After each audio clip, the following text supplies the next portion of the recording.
అందరికీ నమస్కారం. నేను మీ లక్కీ లక్ష్మి. ఆరోగ్య మహాభాగ్యం అనగానే అందరూ ఫిజికల్ హెల్త్ గురించి ఆలోచిస్తారు, కానీ చాలా మంది నెగ్లెక్ట్ చేసేది మెంటల్ హెల్త్. కాకపోతే ఫిజికల్ హెల్త్ ఎంత ముఖ్యమో దానికి డబుల్గా మనం కేర్ తీసుకోవాల్సింది మెంటల్ హెల్త్. ఎందుకంటే మైండ్ సరిగ్గా లేకపోతే ఏ బాడీ కూడా సహకరించదు.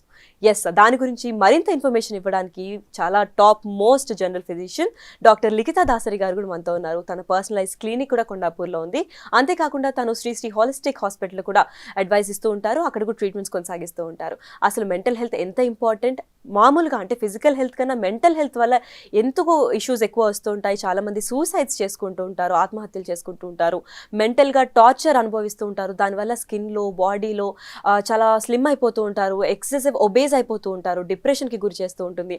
అసలు వాట్ ఈజ్ మెంటల్ హెల్త్, దానికి కల ప్రికాషన్స్ ఏంటి, మెంటల్ హెల్త్ హెల్తీగా ఉండాలంటే దాని గురించి మనం లైఫ్ స్టైల్లో ఇన్బిల్ట్గా చేసుకోవాల్సిన యాక్టివిటీస్ ఏంటి, మెంటల్ హెల్త్ ఒకవేళ స్పాయిల్ అయిపోయి ఇప్పటికీ డిప్రెషన్లో లేదంటే ఇంకా దానివల్ల పలు డిసీజెస్ లేదంటే పలు సిండ్రోమ్స్ అనుభవిస్తున్న వాళ్ళకి క్యూర్ ఏంటి అని చెప్పడానికి ఎక్స్క్లూజివ్గా బిగ్ టీవీతో ఈరోజు మన కోసం టైం ఇచ్చారు. వారిని అడిగి తెలుసుకుందాం.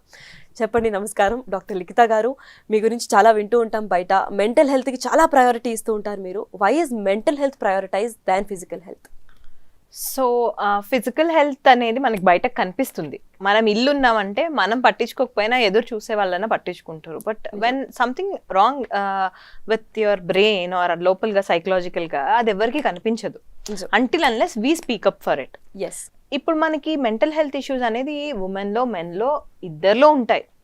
It could be because of the past events కానీ, మన లైఫ్లో జరిగిన ఈవెంట్స్ వల్ల కానీ, లేదంటే మనం ఎక్స్పీరియన్స్ చేసిన ట్రామాస్ వల్ల కానీ, అలాంటి వాటి వల్ల రావచ్చు. బట్ ఉమెన్లో ఏంటంటే it is very common than in men. ఎందుకు అంటే మనకి హార్మోనల్ చేంజెస్ చాలా ఎక్కువ. సో ఐదర్ పీరియడ్స్ అంటాం, ప్రెగ్నెన్సీ అంటాం, లేదంటే మెనోపాజ్ అంటాం. సో హార్మోన్ ఫ్లక్చుయేషన్స్ ఇలా అవుతూ ఉంటాయి. సో దానివల్ల మనకు వచ్చే సైకలాజికల్ చేంజెస్ చాలా ఎక్కువ. సో డెలివరీ టైంలో ఒక బేబీకి బర్త్ ఇచ్చే టైంలో మనకి ఆ పెయిన్ కానీ లేకపోతే వీటన్నిటి వల్ల పోస్ట్ ట్రామాటిక్ డిప్రెషన్ అంటే సర్జికల్గా డిప్రెషన్ ఉంటుంది. సో అలాంటి కండిషన్స్ ఉంటాయి. పీరియడ్స్ టైంలో హై మూడ్ స్వింగ్స్ ఉంటాయి. So these all changes do happen more in women than men. But I don't say వాళ్ళకి రాదని కాదు, వాళ్ళకి వస్తుంది. బట్ ఉమెన్లో ఏంటంటే హార్మోన్ ఫ్లక్చుయేషన్స్ వల్ల ఇట్ ఈస్ మోర్ కామన్.